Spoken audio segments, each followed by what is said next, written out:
Ya, Anda kembali bersama kami di NTV Prime Dialog, masih bersama Bung Akmal. Masih punya tugas PSSI, Bung Akmal, ketika kabarnya hingga saat ini tindakan kuratifnya juga belum selesai, terus kemudian rekonsiliasinya juga belum nampak. Apa sebenarnya yang kemungkinan bisa diberi masukan kepada PSSI agar kasus kemarin hingga ke depan ini tidak terulang kembali? Ya, saya pikir banyak hal ya yang harus dilakukan oleh PSSI. PSSI punya divisi supporter dan ini harus berjalan. Selama ini sudah ada katanya rapat-rapat dengan kepala-kepala supporter atau paguyuban supporter nasional untuk membuat regulasi supporter. Kita udah punya payung hukum soal supporter pasal 11 tahun 2022 Undang-Undang Keolahragaan itu kan.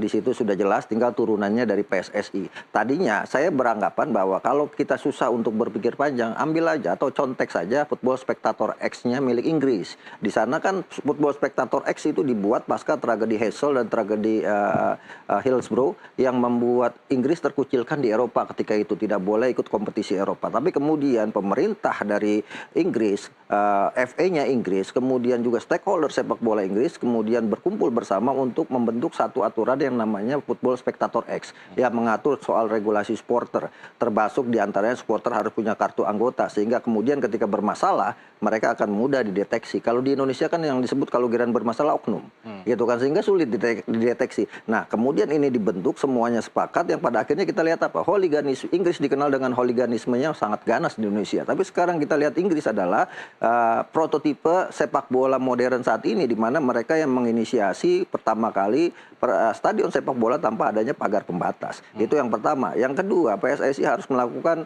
edukasi, termasuk sosialisasi regulasi, termasuk hal-hal yang kaitannya dengan FIFA Safety and Security Stadium. Ini belum disosialisasi dan edukasi dalam 2 tahun terakhir ya. Saya belum melihat rencana-rencana masif itu dilakukan. Sehingga pada akhirnya dilempar akar rumput, itu semua belum memahami tentang aturan. Bagaimana misalnya, kenapa PSSI kemarin dapat hukuman dari FIFA 400 juta? Betul. Ya kan? Itu kan karena tidak ada pemahaman diri supporter kita tentang apa saja yang tidak boleh dilakukan di dalam stadion. Salah satunya mengucapkan kata-kata rasis, dan itu yang terjadi termasuk yang membuat orang takut gitu kan. Dan ini kan supporter kita sangat luar biasa, jangankan di stadion, di media sosial aja kita terkenal sebagai supporter yang sangat barbar. Nah, karena itu PR ke depan yang harus dilakukan oleh PSSI adalah mencetak biru aturan supporter, kemudian Undang-Undang Nomor 11 itu supporter harus berbadan hukum. Jadi harus berbadan hukum. Nah, terkait dengan Arema, ini kasus 2018 juga di Kanjuruhan juga terjadi ketika Arema berhadapan dengan Persib,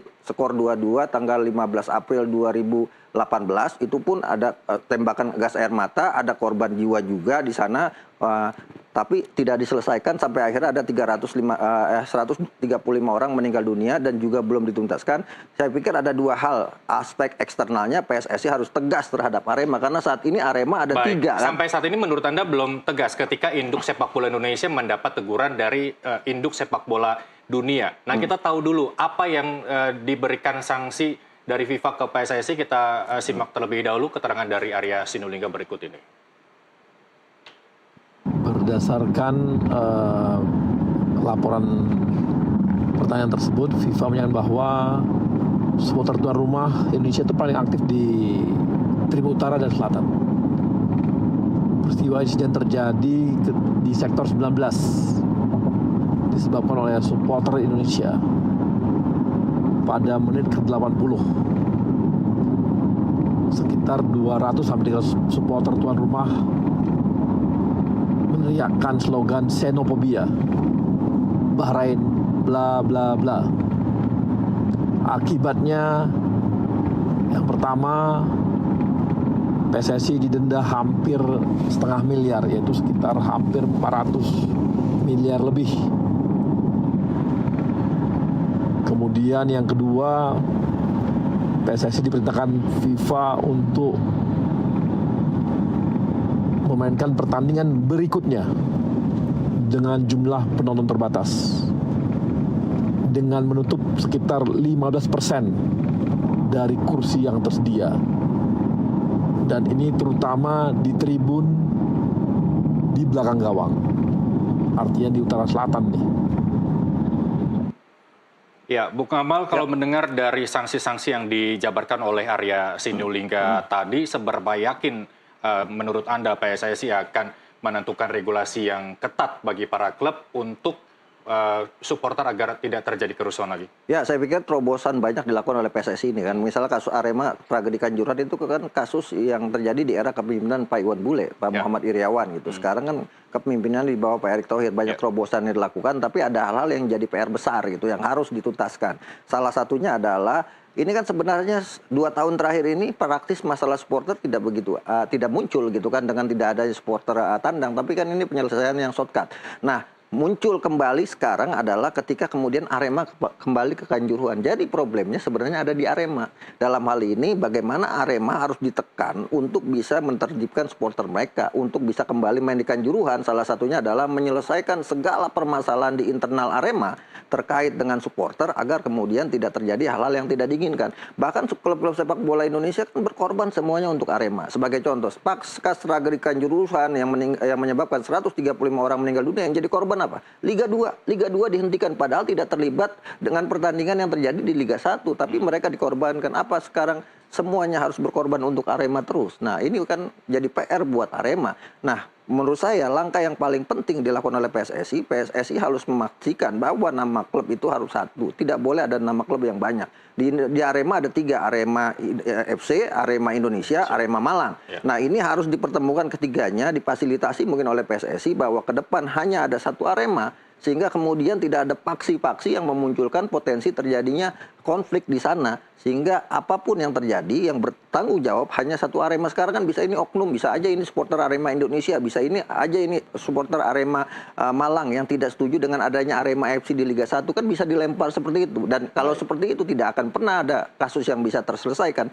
Yang paling penting harus dipahami oleh supporter sepak bola adalah bahwa satu nyawa terlalu mahal di sepak bola. Sepak bola itu hiburan, bukan kuburan. Jadi sudah tidak waktunya lagi ada aksi-aksi anarkisme seperti ini. Dan itu harus dipahami. Cara paling mudah untuk mendeteksi itu semua adalah penonton yang hadir ke stadion harus punya kartu anggota. Sehingga kemudian bisa dideteksi siapa yang melakukan kesalahan-kesalahan, maka harus diberikan hukuman berat. Kemarin kan ada misalnya, ketua supporter Aremania Yuli Sumpil dihukum seumur hidup, tapi masih bisa nonton di stadion.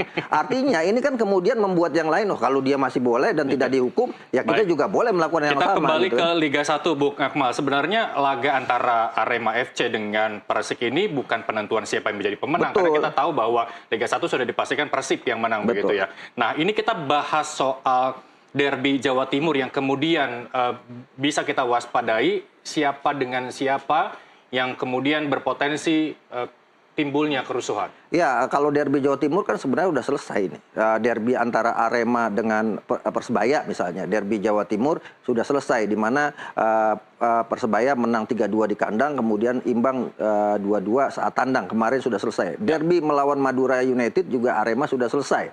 Yang terakhir kemarin derby melawan Persik Kediri. Yang kita harapkan tadinya selesai dengan baik, tapi kemudian berakhir dengan aksi pelemparan yang memakan korban, diantaranya adalah pelatih Persik Kediri. Ini menggambarkan bahwa Arema dalam hal ini Malang belum baik-baik saja, dan ini juga menjadi tugas berat tadi Kapolres Malang harus bisa mendeteksi bahkan menginvestigasi secara komprehensif siapa yang melakukan aksi pelemparan ini dan diberikan hukuman serta diumumkan. Selama ini kan orang kemudian ditangkap tapi hukumannya tidak pernah dijelaskan, sehingga pada akhirnya orang beranggapan bisa jadi kemudian diselamatkan oleh orang kuat di belakang yang pada akhirnya tidak jadi dihukum. Nah, inilah yang kemudian orang Indonesia kan paling suka untuk mencari celah dalam melakukan kesalahan kan. Nah, ini yang kemudian menurut saya PR yang paling berat, bagaimana hukum itu tidak tebang pilih dan siapa yang melakukan aksi kerusuhan harus dihukum panjang. Karena dalam regulasi kode disiplin PSSI atau dalam putusan-putusan Komdis misalnya disebutkan apabila kejadian dilakukan berulang maka akan ada hukuman lebih berat. Nah, kemarin Arema dihukum 1 tahun tidak boleh main di kandang karena meninggalnya 135 juta jiwa. Nah, sekarang ada lagi kasus, maka hukumannya harus lebih berat lagi dari yang kemarin gitu kan. Baik, kalau di 2 pekan terakhir Liga 1 ini tidak ada derby Jawa Timur lagi, paling tidak apa yang kemudian bisa menjadi referensi PSSI maupun klub untuk menghindari kerusuhan antar derby Jawa Timur di musim berikutnya? Ya, sebenarnya bukan Jawa Timur saja ya. Ada konflik yang misalnya antara supporter di Jawa Tengah, PSIS dengan Persija, kemudian PSS Sleman dengan Persis Solo misalnya gitu, atau PSS dengan PSIM Yogyakarta. Tapi semuanya kan pasca tragedi Kanjuruhan menyadari bahwa aksi-aksi anarkis ribut di luar lapangan sepak bola itu sudah tidak ada manfaatnya lagi. Mereka sudah memahami dan tidak terjadi lagi sekarang gitu kan. Sampai kemudian muncul lagi kasus seperti ini. Saya pikir yang harus dilakukan saat ini adalah bagaimana PSSI memanggil Arema untuk menertibkan dan mengatur supporternya sebelum mereka bisa kembali resmi menggunakan Malang sebagai markas mereka. Kalau sampai kemudian belum selesai, saya pikir jangan dikasih ruang untuk kandang di Malang karena ini akan jadi masalah. Karena sebelumnya setahun terakhir ketika Arema main di Bali atau main di Supriyadi Blitar tidak ada masalah apa-apa gitu kan. Ya. Artinya ini kan problem, sebenarnya ada problem di internal Arema sendiri dalam kaitannya bagaimana membangun atau membina supporternya. Berarti ini kalau Anda tadi di awal sudah menyebutkan kerusuhan yang melibatkan Arema FC ini udah 7 kali paling tidak begitu ya. Berarti hingga saat ini belum ada penyelesaian internal secara konkret dari tubuh Arema begitu ya? Iya, salah satunya tadi saya sebutkan itu problemnya terlalu kompleks di Arema. Kalau penyakit itu udah komplikasi gitu kan, sehingga kemudian harus ada yang diamputasi sehingga penyakitnya tidak menjalar. Kenapa? Kalau problem ini kasus Aremania ini melemparan bus ke Persik tidak kemudian diberikan sanksi berat, maka bisa jadi akan diikuti oleh supporter-supporter lain. Nah ini kan akan jadi problem besar juga gitu. Dan yang paling penting ke depan adalah bagaimana PSSI segera mengeluarkan regulasi soal supporter. Baik, ini apakah mungkin ambisi dari Arema FC sendiri untuk mengalahkan Persik yang sudah 2 kali juara di Liga 1 kalau saya salah tolong koreksi, sementara Arema ini cuma 1 juara. Apakah ambisi dari klub ini kemudian ditransfer ke supporter ketika itu tidak sesuai harapan, maka supporter akan bertindak anarkis? Ya tapi kan ini problemnya sekarang baik Arema sama Persik Kediri tidak akan bisa jadi juara karena juaranya sudah Persib Bandung gitu kan. Tidak ada yang diperebutkan sejatinya dalam pertandingan antara Arema FC melawan Persik Kediri. Yang menjadi masalah menurut saya adalah problem psikologi supporter Arema yang belum normal untuk kemudian dipaksakan menjadi normal, akhirnya abnormal dengan melakukan aksi yang anarkis yang menurut saya ini aksi yang harus diberikan hukuman berat. Baik, kita kembali ke sanksi FIFA terhadap PSSI 400 juta, terus kemudian pengurangan 15% dari total penonton di stadion dengan tujuan adalah menciptakan atmosfer yang positif. Kalau itu tujuannya, setuju Anda? Ya, sangat setuju. Ini kan bagian dari tugas PSSI juga kan. Kemarin kita lalai tentang FIFA Safety and Security Stadium. Bahkan banyak pengurus PSSI dulu yang tidak tahu tentang aturan FIFA Safety and Security Stadium sampai akhirnya kemudian ada kasus meninggalnya 135 orang di Stadion Kanjuruhan. Baru semua membuka kitab suci FIFA Safety and Security Stadium. Bahkan sekarang sudah dibuat undang-undang keputusan kepolisian nomor 10 tahun 2022 tentang aturan perizinan sepak bola.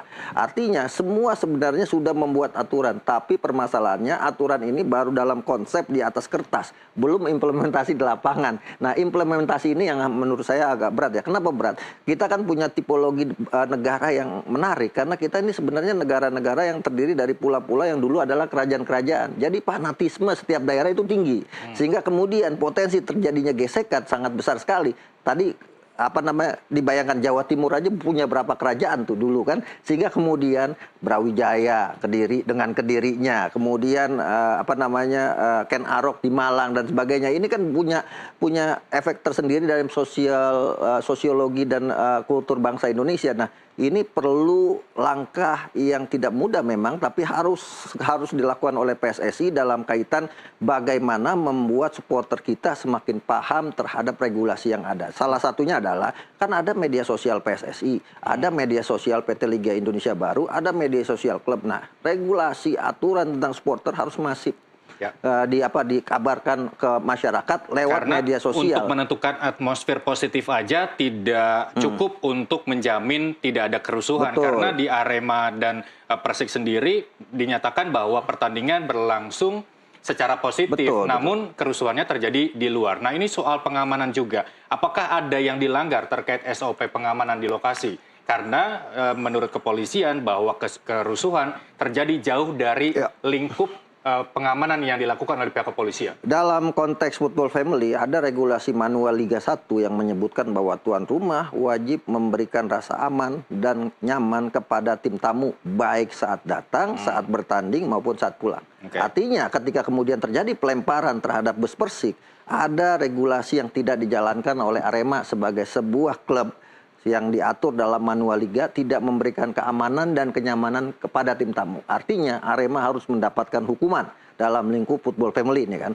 Yang kedua, terkait dengan pengamanan tim tamu yang pulang, ini kan juga jadi tugas dari Arema juga untuk melakukan setidaknya jalur ketika Persik pulang itu harus diamankan. Dan Arema nih dalam hal ini Panpel Arema harus berkoordinasi dengan kepolisian bagaimana kemudian jalur pulang Arema atau mungkin tim lain nanti yang bertandang bisa aman dari lapangan menuju hotel. Setidaknya seperti itu. Nah, ini yang belum dijalankan secara utuh oleh Arema dalam hal ini di kasus ini. Bisa jadi ada juga yang terjadi di kasus-kasus lain. Tapi sejauh ini yang menonjol adalah kasus ketika pelemparan. Karena sebelumnya tidak terjadi. Ada mungkin yang terjadi misalnya di Semarang, tapi kan itu konflik antara manajemen PSIS dengan supporternya sendiri, disharmoni, bukan antara tim tamu dengan tim tuan rumah. Nah, ini yang harus mendapat perhatian besar ya buat PSSI dalam memberikan hukuman dalam hal ini Komite Disiplin PSSI.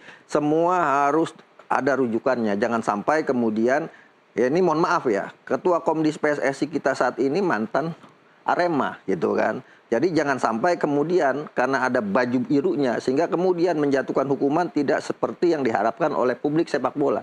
Jadi menurut saya ini momentumnya Komdis PSSI untuk memberikan hukuman sesuai dengan aturan dan regulasi yang ada. Baik itu terkait regulasi manual Liga 1 maupun terkait kode disiplin PSSI atau FIFA Safety and Security Stadium. Baik, saya jadi ingat sesuatu Bung Akmal ketika tahun berapa kalau saya salah tolong koreksi ketika gerombolan Arema ini justru pindah ke Persik yang kemudian membawa Persik menuju ke kejuaraan. Apakah itu juga menjadi salah satu yang menjadi pemicu keributan antara keduanya hingga saat ini? Iya, bisa salah satunya memang demikian dan itu muncul konflik pertama itu yang tadi saya sebutkan di awal. Pertama kali kerusuhan atau problem antara Aremania dengan supporter lain adalah terjadi pada 27 Februari 2003 ketika Arema bermain di Stadion Brawijaya markas Persik Kediri. Karena ketika itu Persik Kediri adalah juara 2003 dan pemain Persik adalah bedolan dari pemain Arema.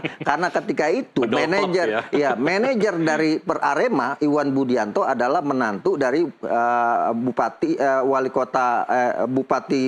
Kediri, Wali Kota Kediri, Pak Haji Maskut, yang kemudian mengambil separuh pemain Arema untuk memperkuat Persik Kediri. Dari situ udah muncul konflik antara kedua tim ini. Sampai kemudian kasus ini berlarut-larut dan sekarang muncul lagi. Terjadi di 2025. Artinya kasus yang terjadi setidaknya 22 tahun silam berulang sekarang. Dan itu harusnya menjadi catatan ya. Ada beberapa hal yang harus diselesaikan. Dan sekarang kan pemilik Aremanya Pak Iwan Budianto gitu kan, yang dulu juga ngurus Persik Kediri. Harusnya karena punya hubungan baik harusnya tidak terjadi masalah gitu. Artinya ketika jadi masalah berarti hubungan tidak baik. Baik. Meski Persib sudah dinyatakan sebagai pemenang Liga 1 musim 2024-2025, masih ada 2 pekan lagi yang mempertemukan sejumlah klub begitu ya. Kita harapkan juga tidak ada kerusuhan lagi. Kita juga punya laga menarik di 5 Juni ketika Indonesia menjamu Cina dalam babak kualifikasi Piala Dunia. Terima kasih Bung Akmal telah bergabung bersama kami di NTV Prime Dialog, dan pemirsa TV masih akan kembali usai jeda, tetaplah bersama kami.